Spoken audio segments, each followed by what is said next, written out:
Shri M V Govindan മറുപടി പറയാം. ഞാൻ ആദ്യം തന്നെ പറഞ്ഞത് ഒന്നുകൂടി ആവർത്തിക്കാം. ആദ്യത്തെ കാര്യം, ഒന്ന് ഈ ഭക്തർക്ക് വേണ്ടിയിട്ട് വാദിക്കുന്ന, എൻ്റെ അപ്പുറവും ഇപ്പുറവും ഇരിക്കുന്ന രണ്ടാളും വാദിക്കുന്നത് ഭക്തർക്ക് വേണ്ടിയിട്ടാണ്. ഞാൻ അവരോട് ഈ രണ്ടുപേരും യഥാർത്ഥത്തിൽ കപട ഭക്തിയുടെ പേരുപയോഗിച്ചുകൊണ്ടാണ് ശരിയായ വിശ്വാസിക്കെതിരായിട്ടുള്ള കടന്നാക്രമണം നടത്തുന്നത്. അത് ഞാൻ വീണ്ടും ആവർത്തിക്കുകയാണ്. വർഗീയവാദ നിലപാടുകൾ ക്രിമിനൽ സംവിധാനത്തിൻ്റെ ഭാഗമായിട്ട് സന്നിധാനത്തിൽ പോലും കയറി പ്രശ്നം ഉണ്ടാക്കി എന്നുള്ളത് പറഞ്ഞാണല്ലോ ഒരു പ്രാവശ്യം. ഈശ്വരനെ ഞാൻ ഉൾപ്പെടെ ഇരിക്കുന്ന ഒരു ചർച്ച തന്നെ പറഞ്ഞാണ്. ഞങ്ങൾ അവിടെ എല്ലാ പരിപാടികളും നിർത്തിവെക്കുന്നതിന് വേണ്ടിയിട്ടുള്ള പരിപാടികൾ ആസൂത്രണം ചെയ്തതാണ്, കുറച്ച് ആളുകൾ ചേർന്നിട്ട് എന്ന് പറഞ്ഞാണ്.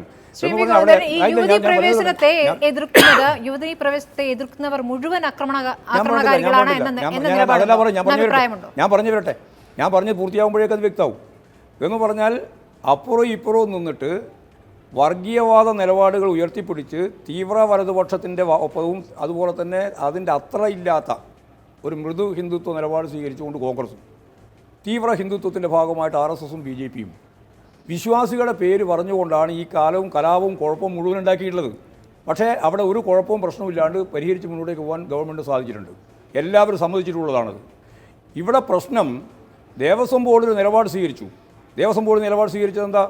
ദേവസ്വം ബോർഡ് പറഞ്ഞു ഞങ്ങൾക്ക് സാവകാശം വേണം. അതിന്റെ ഭാഗമായിട്ട് ഹർജി കൊടുത്തു. അല്ല, അത് കോടതിയിൽ പറഞ്ഞത്. കോടതി മാത്രമല്ല, പുറത്തും പറഞ്ഞു. മാറ്റിയിട്ടൊന്നും പറഞ്ഞില്ല, കൃത്യമായിട്ട് പറഞ്ഞു.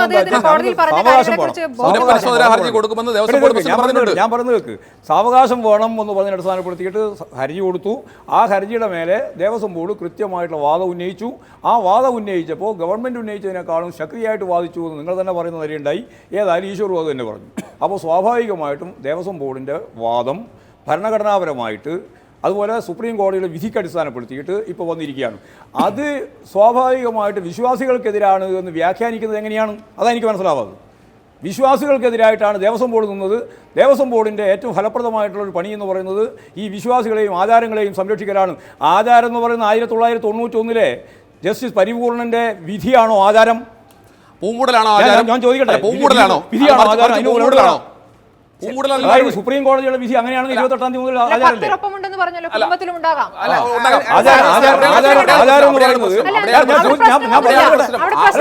എനിക്ക് പറഞ്ഞു തീർക്കാനായിട്ട് തരണം.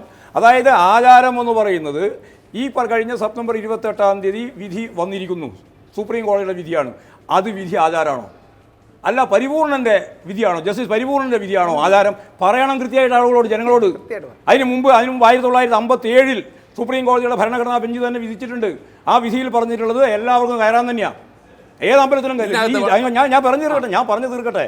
ഈ ഇന്ത്യയിലെ എല്ലാ ക്ഷേത്രങ്ങളിലേക്കും സ്ത്രീ പുരുഷ വ്യത്യാസമില്ലാതെ, അതുപോലെ തന്നെ വയസ്സിൻ്റെ വ്യത്യാസമില്ലാതെ മുഴുവൻ ആളുകൾക്കും ക്ഷേത്രത്തിലേക്ക് പ്രവേശിക്കാമെന്ന് 1957 നവംബറിൽ പ്രഖ്യാപിച്ച 5 അംഗ ഭരണഘടനാ ബെഞ്ച് കൃത്യമായിട്ട് പറഞ്ഞിട്ടുണ്ട്. അത് ആചാരാണോ?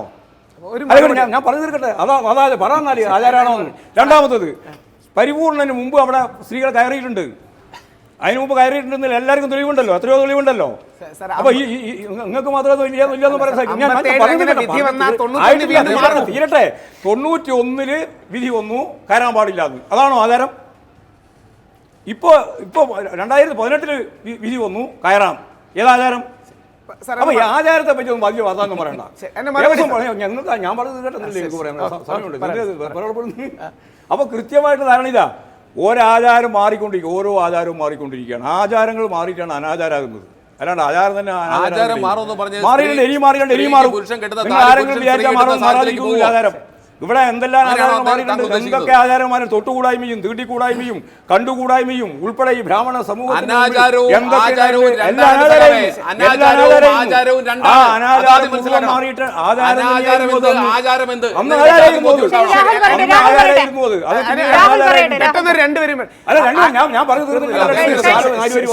അതായത് ആചാരം എന്നുള്ളത് തന്നെയാണ് പിന്നീട് അനാചാരമായിട്ട് മാറിയത്. ഇപ്പോഴുള്ള ആചാരം എന്ന് പറയുന്നത് കോടതി വിധി അടിസ്ഥാനപ്പെടുത്തി ഉണ്ടായതാണ്, ആചാരമല്ല. സാധാരണ രീതിയിൽ ഉണ്ടാകുന്ന അല്ലെങ്കിൽ പൈതൃകമായിട്ട് വന്നിട്ടുള്ള ഒരു ആചാരമല്ല. ഇവിടെ ഹൈക്കോടതിയുടെ വിധി അനുസരിച്ച് ഒരു ആചാരം വന്നു, സുപ്രീം കോടതിയുടെ വിധി അനുസരിച്ച് ആചാരം മാറുകയും ചെയ്യാണ്. അപ്പം ഞാൻ പറഞ്ഞു എന്തിനാ ഇങ്ങനെ ഞാൻ പറഞ്ഞു തീർക്കട്ടെ. അപ്പോൾ ആചാരം എന്ന് പറയുന്നത് കോടതി വിധിയാണോ എന്ന ചോദ്യം പ്രസക്തമായിട്ട് ഞാൻ ഉന്നയിക്കുകയാണ്. ആ കോടതി വിധിക്ക് മുമ്പ് ശബരിമലയിൽ സ്ത്രീ കയറിയിട്ടുണ്ട്, രാജ്ഞിയും കയറിയിട്ടുണ്ട്, സിനിമക്കാരും കയറിയിട്ടുണ്ട്, സ്ത്രീകൾ ഒരുപാട് കയറിയിട്ടുണ്ട്. കൃത്യമായ തെളിവ് നമ്മുടെ മുമ്പിലുണ്ട്. കോടതിയുടെ മുമ്പിലുണ്ട്, ഹൈക്കോടതിയുടെ മുമ്പിലുണ്ട്, സുപ്രീം കോടതിയുടെ മുമ്പിലുണ്ട്. അപ്പോൾ ഞാൻ ഇത്രയേ ഉള്ളൂ എനിക്ക് പറയാനുള്ളൂ. വിശ്വാസികളെ രണ്ട് തട്ടാക്കി തിരിച്ചിട്ട് വിശ്വാസികൾ ഒരു വിഭാഗത്തിന്റെ ആള് ഞങ്ങളും മറ്റൊരാൾ വിശ്വാസത്തിനെതിരായിട്ട് നിൽക്കുന്നവരാണെന്ന് പ്രചരിപ്പിച്ചിട്ട് ആളെ പറ്റിക്കാൻ നോക്കണം. പിന്നെ മെയ് മാസം നടക്കാൻ പോകുന്ന തെരഞ്ഞെടുപ്പിന്റെ ഭാഗമായിട്ടാണ് വെല്ലുവിളിക്കുന്നതെങ്കിൽ ആ വെല്ലുവിളി ഞാൻ ഏറ്റെടുത്തിരിക്കുന്നു. 1957 5 അംഗ സുപ്രീം കോടതി വിധി ഉണ്ടെങ്കിൽ 92 ഒരു 2 അംഗ ഹൈക്കോടതി വിധിക്ക് എങ്ങനെ അതിനെ മറികടക്കാൻ കഴിയും? അപ്പൊ എങ്ങനെ അത് മറികടക്കാൻ കഴിയും? അങ്ങനെ ഇല്ലായിരുന്നു.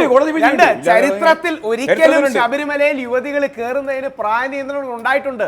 കേരള സർക്കാർ തന്നെ പ്രസിദ്ധീകരിച്ച വാർഡ് ആൻഡ് കോർണർ റിപ്പോർട്ടിൽ 1812 അടക്കം അവിടെ യുവതികൾ കയറാറില്ല എന്നുള്ള തെളിവുകളുണ്ട്.